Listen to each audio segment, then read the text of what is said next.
तव कथामृतम् तप्तजीवनम्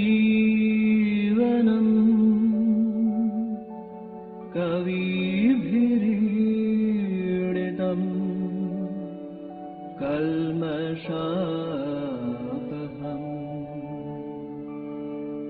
श्रवणमङ्गलम् श्रीमदाततम्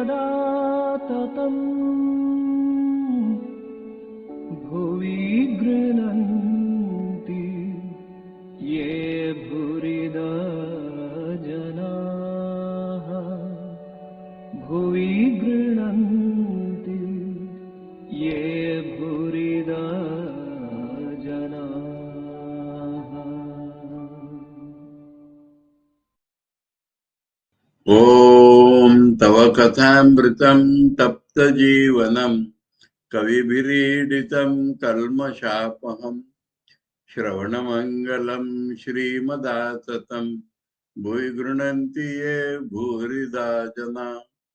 We are studying the Gospel of Sri Ramakrishna in the conversations of Saturday, April 5, 1884, chapter 21, A Day at Dakshineshwar, and Pranakrishna Thakur is talking with, who, though householder, loves Vedanta, and Thakur is telling him something beyond which he knows, beyond the traditional way of presenting Vedanta. So, we pick up from here. Pranakrishna always talked about jnana. Was this why the master described the state of the jnani? Now, he proceeded to describe the state of the vijnani. Master, jnana is the realization of self through the process of neti, not this, not this. One goes into samadhi through this process of elimination and realizes the Atman. So that is jnana, realization of the transcendent nature of the self. But vijnana means knowledge with a greater fullness.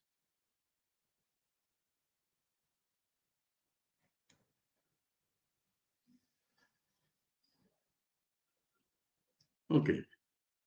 Vijnana means Vishesha Jnana, means special knowledge.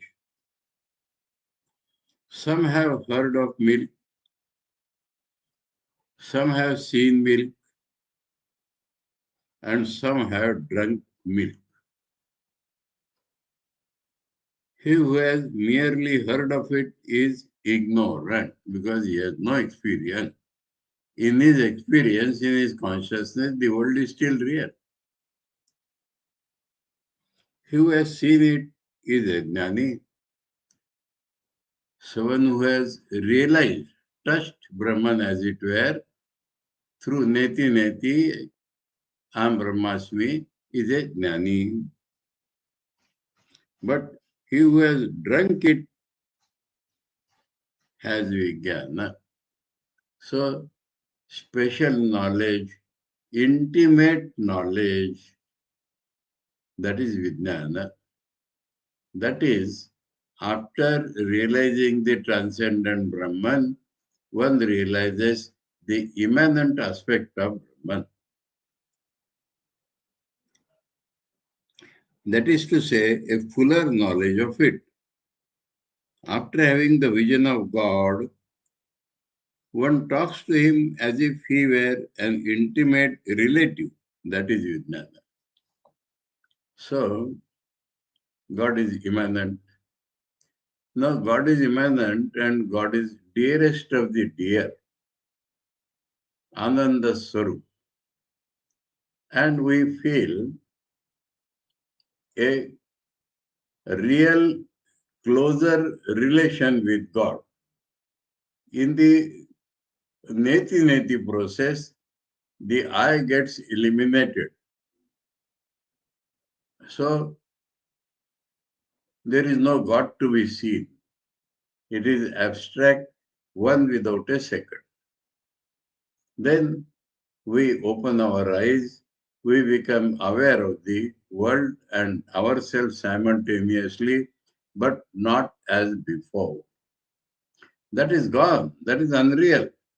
So that is gone in the jnana. But now a new thing appears. That one appears as two. That Parabrahman appears as I and you. Now that you is not this world. That you is the same Brahman, but with an eye to experience it.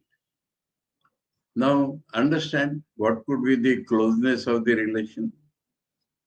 We will feel actually, experience that I is gone. And this I which you are feeling has come from that Brahman itself, an illumined I. And that Brahman which I see also has come from that Brahman itself. So how close, deep will be our intimacy with that Brahman? That is Vijnana. So Thakur here is the traditional Vedantis only count the transcendent Brahman. But Thakur here is stating that the intimate knowledge, that is after Nirvikalpa Samadhi, not before that. After Nirvikalpa Samadhi, in which the Nirgun aspect of God is realized, that means there is no I or no God, there is only one reality. And from that reality, when I see I am coming and God is coming. So the relation is like an intimate relative, as if now difference is there, but as if from the same mother two children are come out. But here it is slightly different. The mother herself has come out and the child has come out. From the same Brahman, mother has come out and the child has come out, or the father has come out and the child has come out. Or the husband has come out and the wife has come out, or the wife has come out and the husband has come out. So much intimate, inside, close is the relation. We should imagine that, visualize that, and one day hope to get it after Nirvikalpa Samadhi. So, when people talk about some relations, before Nirvikalpa Samadhi, it is a made-up relation, based on truth. But in our consciousness, it is yet made up. After Nirvikalpa Samadhi, the same relation is more than real, intimately real. So, that is Thakur's Vijnana. A special contribution when we compare with the traditional idea of Vedanta. It is very much in the Upanishads. This Vishesha Jnana is very much in the Upanishads.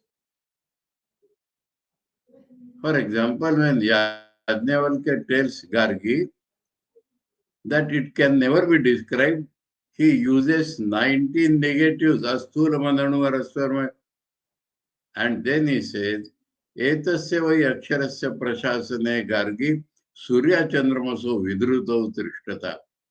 Whatever happens in the world is under the guidance of this.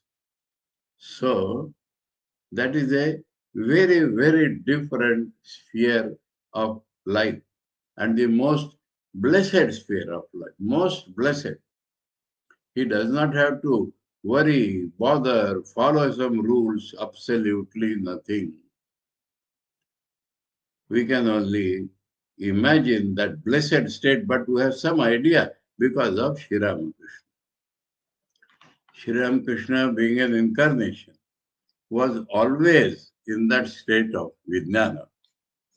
Now and then he would go into Nirvikar Samadhi, but when he used to come back, he would be always a very different person. First of all, you must discriminate. Following the method of Neti, Neti. Very clear, huh? Without that, there is no Vijnana. He is not the five elements, nor the sense organs, not the mind, nor the intelligence, nor the ego. He is beyond all these cosmic principles. You want to climb to the roof, then you must eliminate and leave behind all these steps one by one, all these steps. These steps are by no means the roof, but after reaching the roof, you find that the steps are made of the same materials, brick, lime, and brick dust, as the roof. Upadana, absolutely same. From same roof is made, from the steps are made, and the man who climbed and came down also is made. Huh?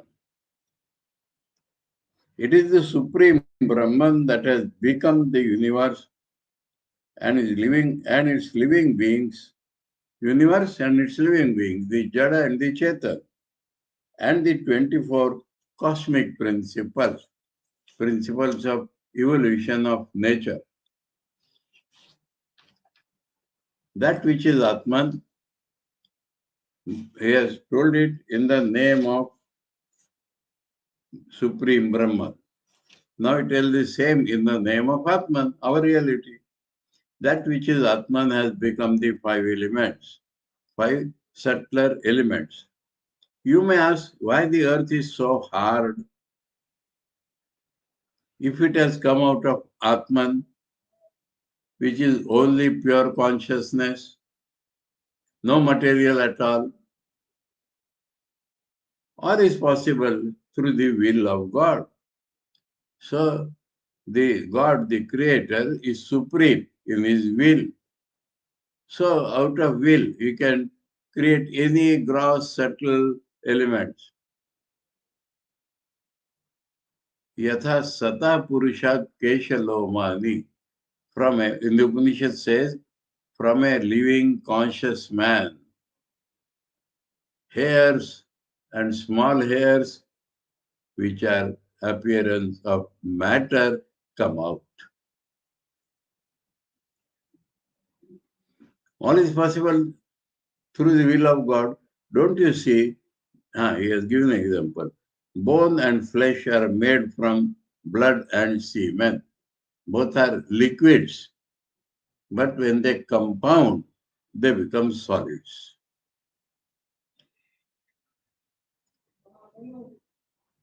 How hard sea foam becomes?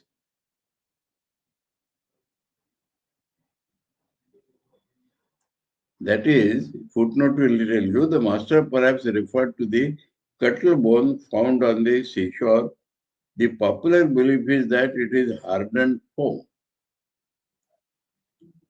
After attaining Vijnana, one can live in the world as well.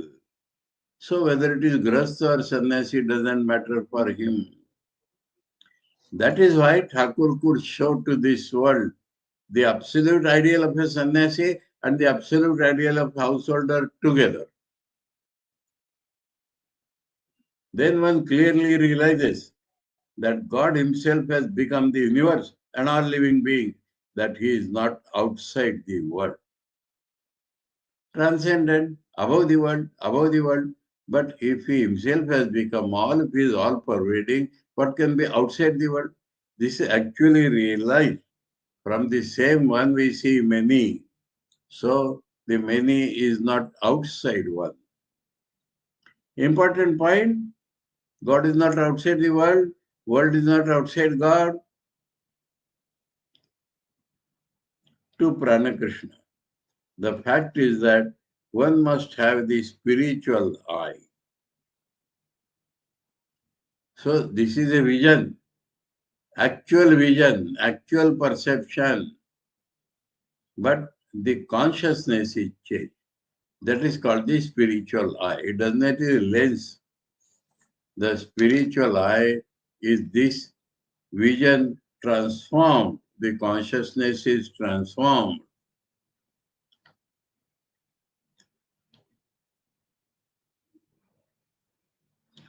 You will develop that eye as soon as your mind becomes pure. So in this subject-object, I the enjoyer and the world to be enjoyed, that is impurity. When that is gone, when you realize neither you are real nor the world, it is only one reality appearing as two, then what will happen?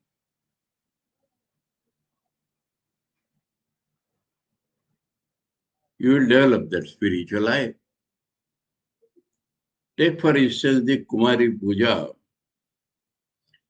During the Durga Puja, a small girl is worshipped as the mother of the universe. I worshipped a virgin. The girl, to be sure, had all her human imperfections. Still, I regarded her as the Divine Mother herself. So, Thakur had that spiritual vision. We are trying to follow him, imitate him. On one side is the wife, and on the other, the son. So, he shows the difference in consciousness and therefore in the mental relationship. Love is bestowed on both, but in different ways. Therefore, it comes to this that everything depends upon the mind. The pure mind acquires a new attitude. Through that mind, one sees God in this world.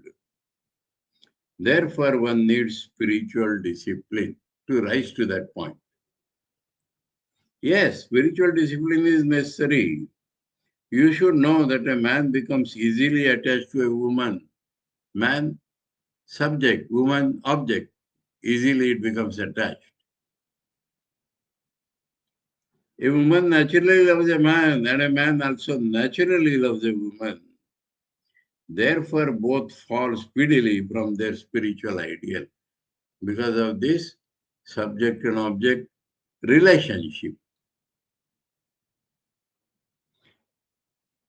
But it must be said that there is a great advantage in leading the life of a householder, the positive side. You don't have to go to 100 plus. In case of urgent necessity, a man may live with his wife.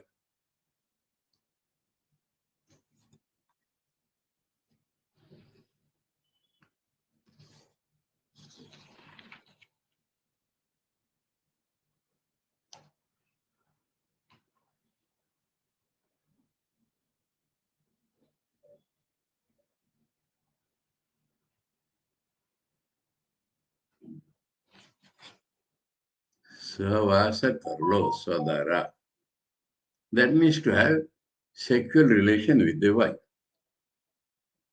When the Purusha feels too much push of the sexual urge, he can get it satisfied, but should come back to his purity. Smiling. Well, M, why are you smiling? So because of this sort of concession given to the householder, M is smiling. Thakur catches him and said, why are you smiling? M does not reply, huh? M to himself. The master makes this much allowance for householders, since they cannot renounce everything. Its complete and absolute continence is complete and absolute continence impossible for a householder? M is thinking. Because Thakur said householder is an advantage. You cannot realize God without absolute continence. But you can live as a householder, and there is an advantage that in case of urgent need, you can have that. So Master smiled. And he's thinking that is it not possible to have absolute continence in householder's life? Example is Thakur himself. And amongst Thakur's disciples, there is Nagmashe. We come back to that Hatha Yogi. The Hatha Yogi who had been living in the Panchavati entered the room. Oh. He was in the habit of taking milk and opium. He did not eat rice or other food and had no money to buy the milk and opium. Meaning here is that in the Kali temple at Vivekananda, any amount of food is available to anybody who seeks it. But he won't take that. He wants special milk and opium. That's how will they provide.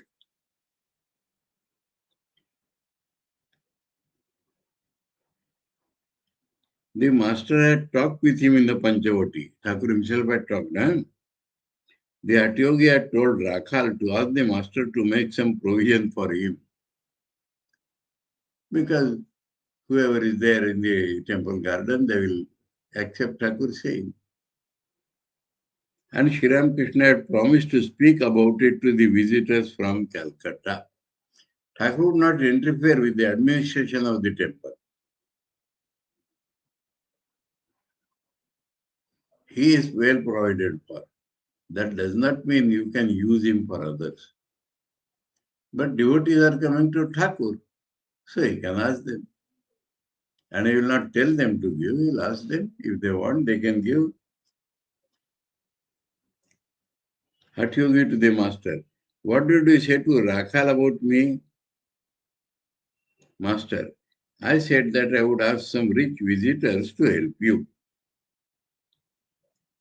But to Pranakrishna, you perhaps do not like these yogis. Because he is a Vedanti. Pranakrishna remained silent.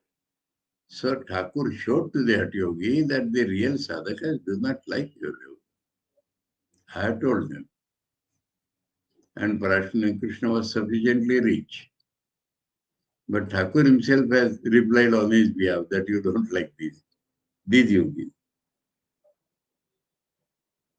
The Hatyogi left the room and the conversation went on. Like an interlude, this happened.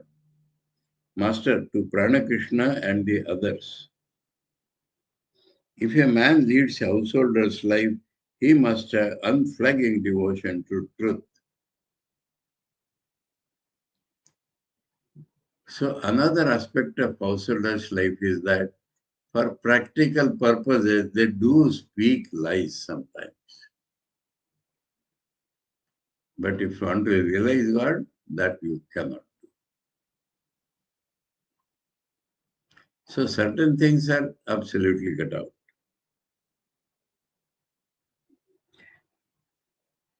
God can be realized through truth alone. In Upanishads, all that is there. Satyana Pantha Vitato Devayana. Formerly, I was very particular about telling the truth, though now my zeal has abated a little. That means the truth in the words. If I said I shall bathe, see Thakur's na absolute. If I said I shall bathe, then I would get into the water of the Ganges, recite the mantra and sprinkle a little water over my head. But still there would remain some doubt in me as to whether my bath was complete. Adherence to truth. I take bath in the Ganges, so you'll see that properly. Once I went, Thakur said everything is unique. Once I went to Ram's house in Calcutta. I happened to say, I shall not take any luchi. It came out of his mouth. When I sat down for the meal, I felt hungry, but I had said I would not eat the luchi, so I had to fill my stomach with sweets. Luchi I will not eat.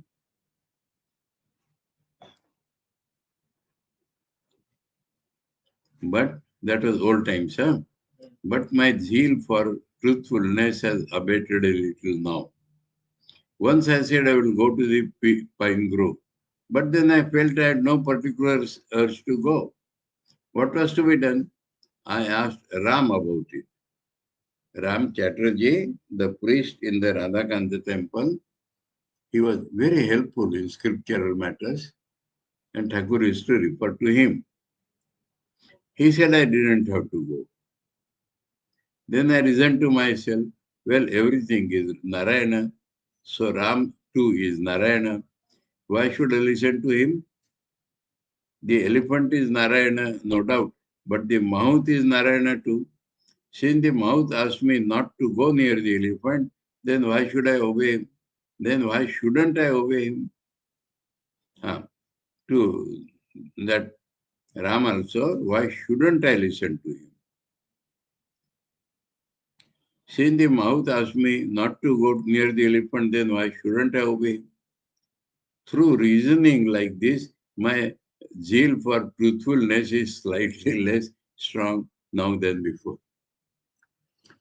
Taking help that all is Brahman, the literal truth, yes, suppressed. Not in spirit, eh? Thakur is so clear, eh? And unambiguously goes on telling also. No hypocrisy. I find a change coming over me.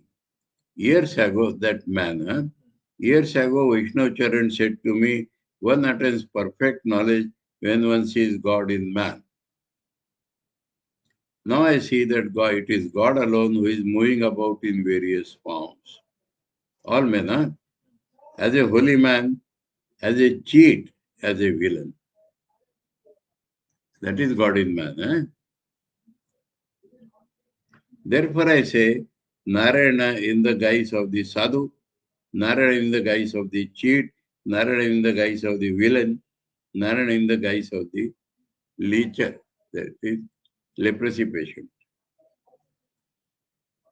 Now my problem is how I can feed all of you. I want to feed everyone. So I keep one at a time with me and feed you. Absolutely childlike, huh? Good idea. Huh? Very good idea. He wants to feed all, so keeps one and feeds him. Pranakrishna, looking at him and smiling. A fine man indeed. To the master, he would not let us go till we put him ashore. Oh, that is not Thakur, huh? M. Yesterday that incident came that Pranakrishna was hiring a boat. He asked him to come with me. When he sat in the boat, there was a storm.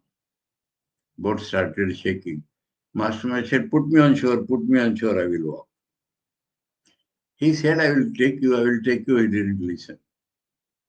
And he came walking from Baranagar.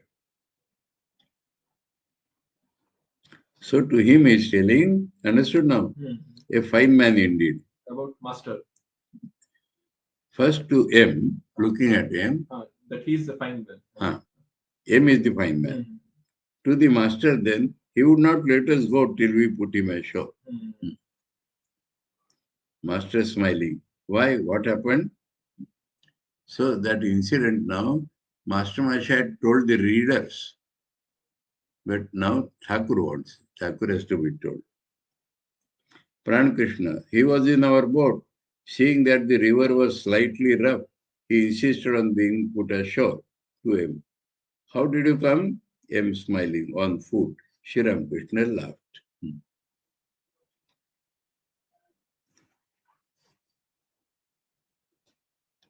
Yesterday, some Shrota wanted to interpret in his own way, but now it is very plain here. Pranakrishna to the master, sir, I am thinking now of giving up my work. One who is involved in activity cannot accomplish anything. Pointing to his companion, a doctor had come with him. Pranakrishna. I am training him to do my work. After I resign, he will relieve me. Work has become intolerable. What was Ramakrishna doing? Profession? Huh? Ramakrishna's profession? Ramakrishna is some big officer in a firm.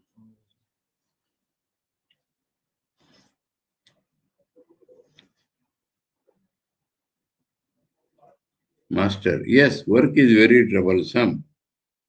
It is now good for you to meditate on God for a few days in solitude.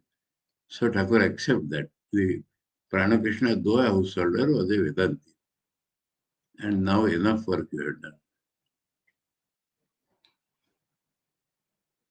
No doubt, you say that you would like to give up your work. Captain said the same thing. Worldly people talk that way, but they don't succeed in carrying out their intention. So Thakur has said, you pass some days in solitude. There are many Pandits who speak words of wisdom, but they merely talk. They don't live up to them. On this, Thakur is very straight. They are like vultures, which soar very high, but keep their gaze fixed on the charnel pit. You know charnel pit, where the rotten corpses are lying, animals. Bhagade in Bengali. What I mean is that these Pandits are attached to the world, to woman and gold.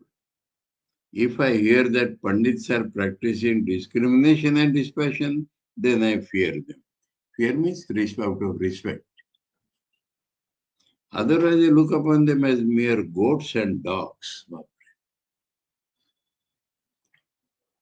When I was in Rishikesh, there was an outside brahmachari used to come to me for studying. One day he came running, excited. Shankaracharya has compared great pandits to cows. I said, that is nothing. Thakur has compared them to vultures. Shankaracharya in Brahmasutra Bhashya says about the learned pandits. What is the difference between learned pandit and a cow? A cow, if sees green grass in somebody's hand, approaches you. And if sees a stick raised, runs away from it.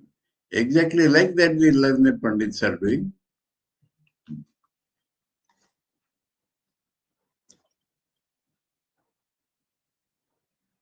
Ramakrishna saluted the master and took his leave. He said to him, will you come with us? No, sir. Catch me going with you again. Goodbye. And come with your country boat. Ramakrishna laughed and said, I see you won't come in the boat. M took a little stroll near the Panchavati and bathed in the river. Achha. Then he went to the temples of Radha-Krishna and Kali and prostrated himself before the images. Why is mentioning that? His Nirakar fad is gone. He said to himself, I have heard that God has no form. Then why do I bow before these images? Is it because Sri Ramakrishna believes in gods and goddesses with form? I don't know anything about God, nor do I understand Him. The master believes in images, then why shouldn't I too, who am so insignificant a creature, accept them? So slowly his mind is changing because of his respect for Sri Ramakrishna. M looked at the image of Kali. He saw that the Divine Mother holds in her two left hands a man's severed head and a sword. With her two right hands, she offers boon and reassurance to her devotees. In one aspect, she is terrible, and in another, she is the ever affectionate mother of her devotees. The two ideals are harmonized in her. She is compassionate and affectionate to her devotees, to those who are submissive and helpless. It is also true that she is terrible, the consort of death. Mahakala Sangini. She alone knows why she assumes two aspects at the same time. So, beyond reason, M remembered this interpretation of Kali given by the master. He said to himself, I have heard that Keshav accepted Kali in Sri Ramakrishna's presence. Is this, as Keshav used to say, the goddess, all spirit and consciousness manifesting herself through a clay image? So his mind is changing now. M returned to the master's room and sat on the floor. Sri Ramakrishna offered him some fruit and sweets to eat. On account of trouble in the family, M had recently rented a house in another section of Calcutta near his school. His father and brothers continuing to live in the ancestral home. It was an ancestral home, but he had separately lived near the school. But Sri Ramakrishna wanted him to return to his own home, since a joint family offers many advantages to one leading a religious life. See his ideal. Let there be quarrel. Once or twice the master had spoken to him to this effect, but unfortunately had not yet returned to his family. Sri Ramakrishna referred to the matter again.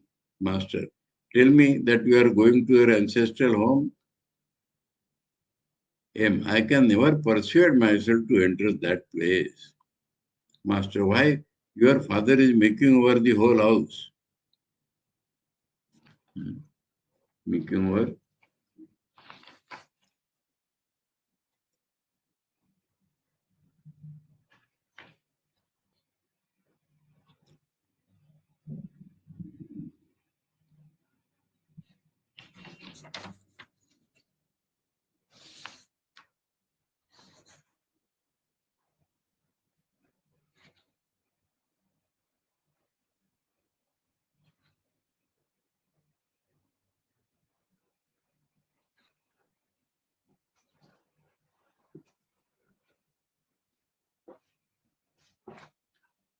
এখানে কিছু drop আছে. He gave some fruits and sweets, he gave water and so much. Very loving expressions have been skipped over. And Thakur had asked him to bring that jar and he had brought that.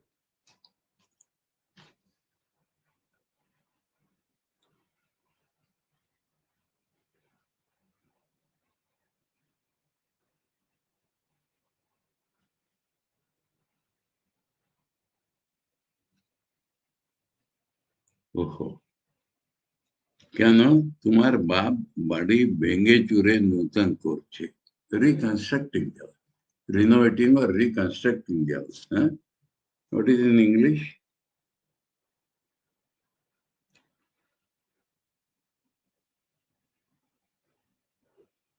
Making over the whole house. Renovating, reconstructing. I have suffered too much there.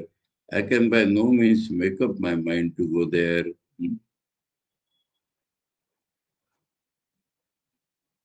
Master, whom do you fear especially? Because he had a father had married again. Stepmother. All of them. Master, seriously, isn't that like you are being afraid to get into the boat? So unnecessary fear is there. That is what Thakur is telling. Everybody goes through the boat. What is the fear there?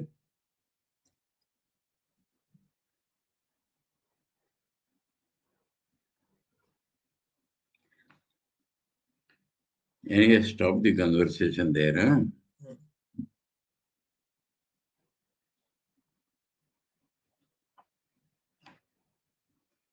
And he has mentioned that Thakur talked this seriously.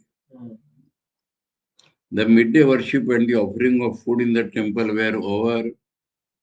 The bells, gongs and cymbals of the arati were being played, and the temple garden was filled with joyful activity. That is afternoon, after Bhogarti. Beggars, sadhus and guests hurried to the guest house for the noonday meal, carrying leaf or metal plates in their hands. M also took some of the prasad from the Kali temple. Sri Ramakrishna had been resting a while after his meal when several devotees, including Ram and Girindra, arrived. So we have to check for this new entry. Girindra,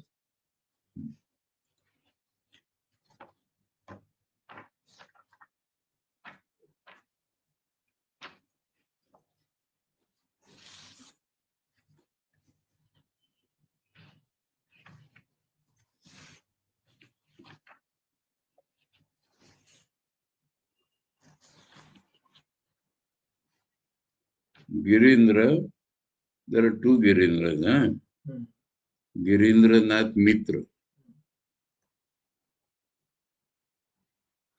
Surendranath Mitra Bhrata, so same Girindra.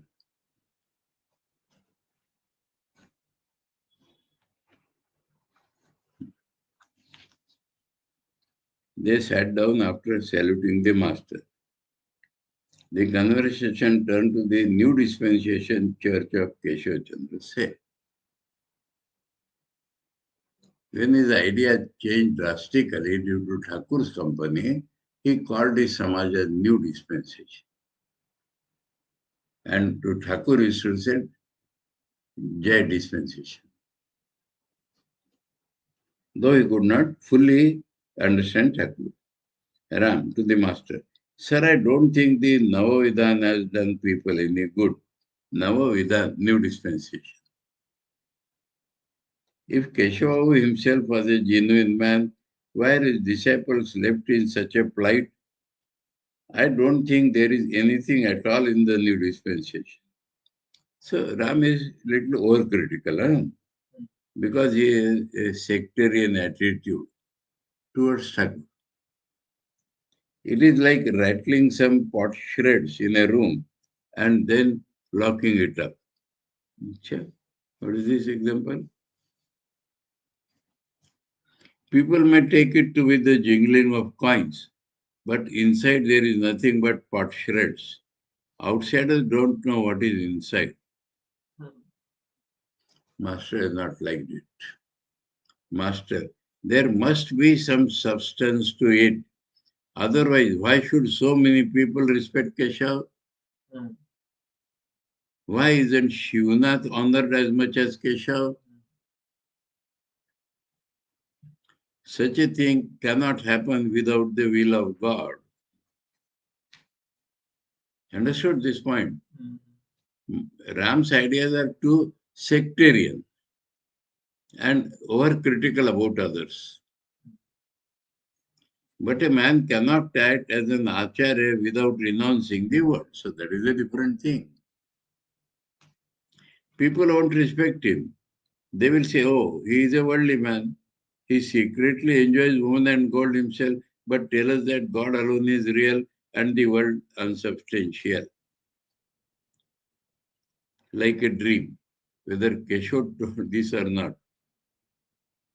But they believed in Brahman. Unless a man renounces everything, his teaching cannot be accepted by all.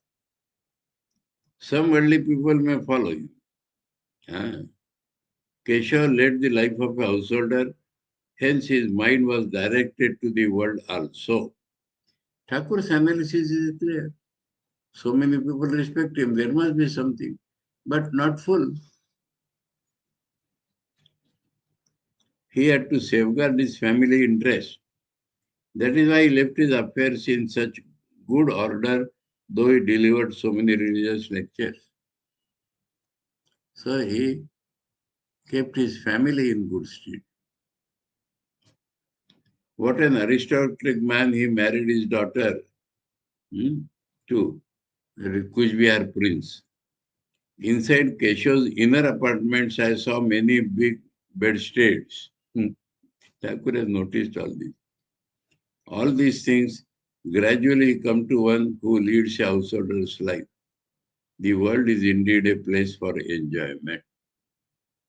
So Thakur respects Keshav to a limited extent. Don't criticize him totally, but limitations. Ram. Keshav Sen inherited those bedsteads when his ancestral property was divided. And for Keshav to take part in the division of property, whatever you may say, sir. So, he took part in the division of the property. So, he is attached to the property. Vijay Babu told me that Keshav had said to him, I am a partial manifestation of Christ and Gauranga. I suggest that you declare yourself as Advaita. That is, Chaitanya Mahaprabhu, oh, Christ, not Nitai and Nimai. Advaita is companion of Chaitanya Deva.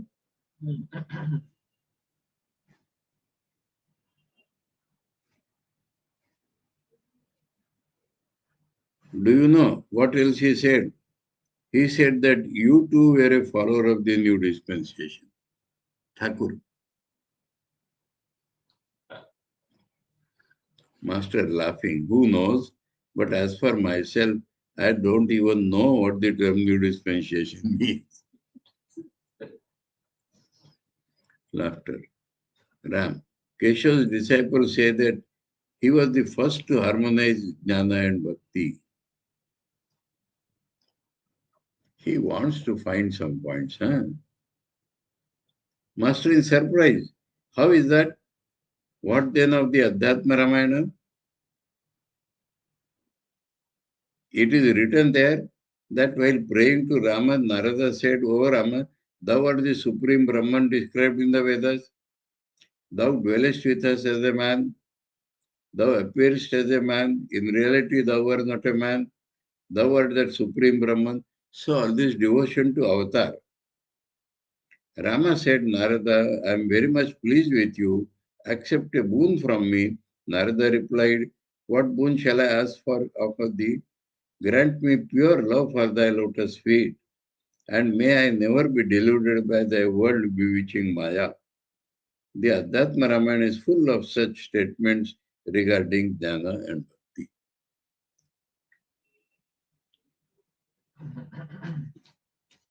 The conversation turned to Amrita, a disciple of Keshav. Ram. Amrita Babu seems to be in very bad shape. Physical health, huh? Master, yes, he looked very ill when I saw him the other day. Ram, sir, let me tell you about the lectures of the new dispensation.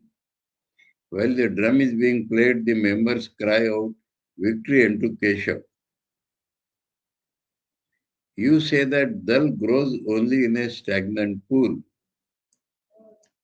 Dal means sect, and dal means that pana, which settles in a pool, that leaves, moss or sage.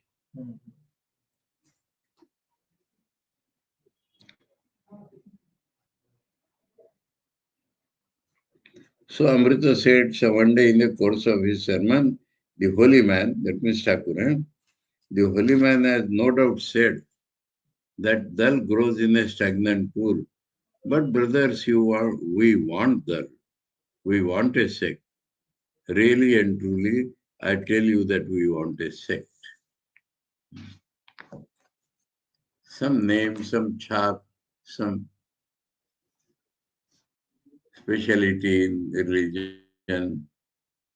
Master, what nonsense. Shame on you. What kind of sermon is that? So for Thakur, good is God, bad is bad, spiritual is spiritual, worldly is worldly.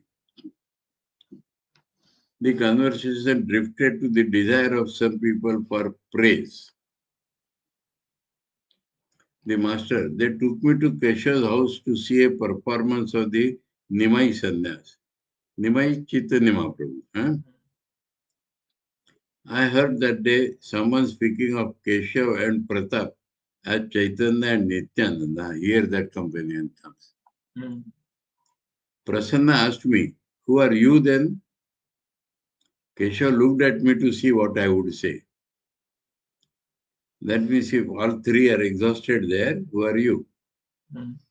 I said to him, I am the servant of your servant, the dust of your feet. Keshav said with a smile, you can't catch him. Ram, sometimes Keshav used to say, you were John the Baptist. This you know. Christ was God himself. But he also requires officially a guru. So there was a person, John. Baptist means one who gives initiation. And he declared that I am giving baptism by water, but he will give baptism by fire. Christ. So because of him, Christ got initiated. Because of him, people came to know that Christ is incarnation. So Thakur is John the Baptist. Keshav is real incarnation. So John is not a follower of Christ. Huh? Was John a follower? No, John was his guru. So he was from Jew? Like Totapari for Thakur.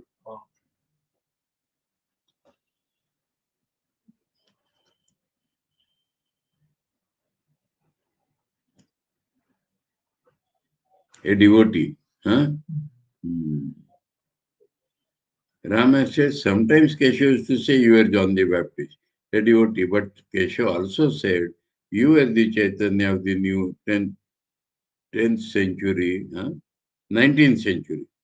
You are the Chaitanya of the 19th century, said in English. Master, what does that mean? Devotee, that Chaitanya has been incarnated again in the present century of the Christian era, and that you are he.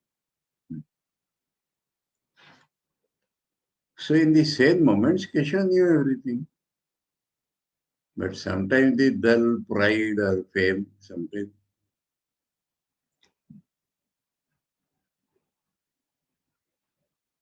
Master, absent-mindedly, what of it?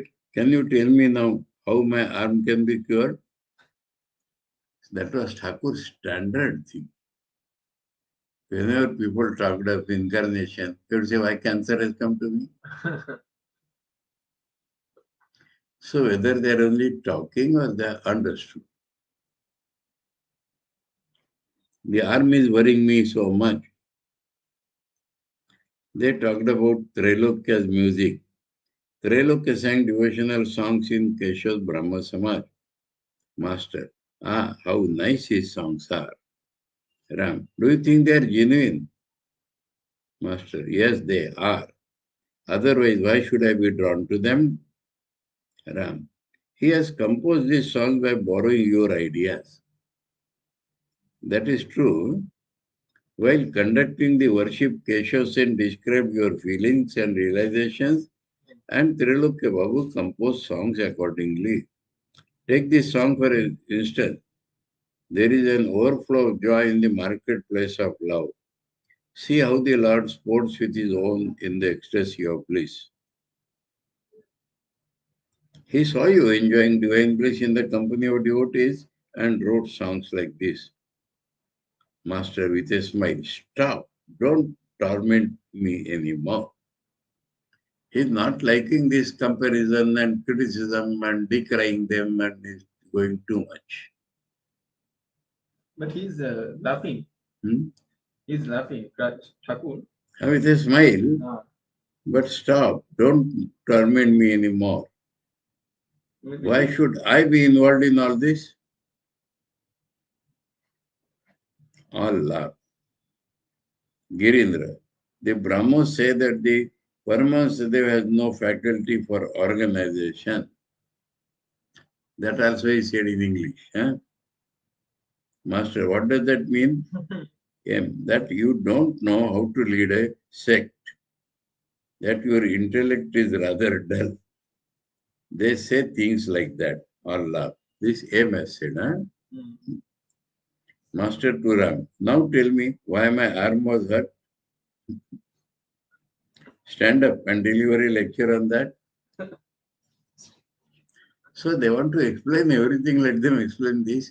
If they understand incarnation, they could have talked.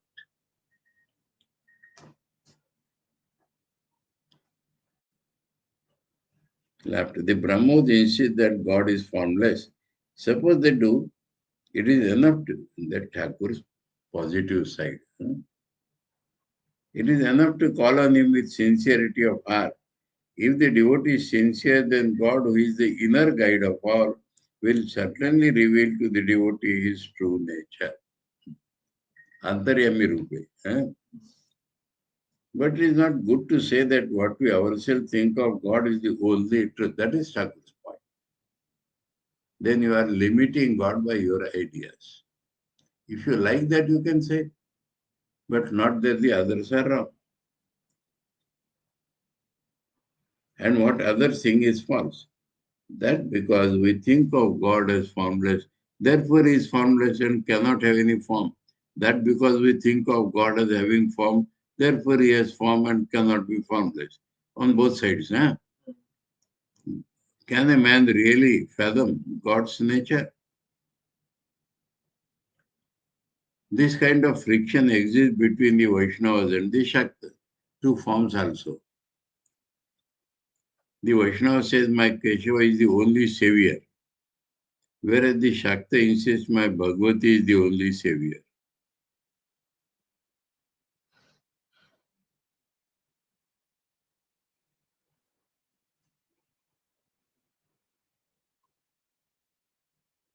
Yeah, let us stop here. Yeah?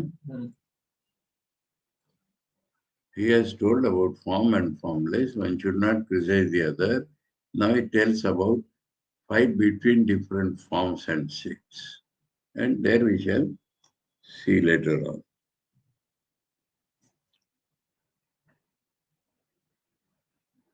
You know what the Shaktas say? They say Krishna is only Krishna can take you ashore to the other shore. They say Bhagavati has appointed him as a boatman. You take.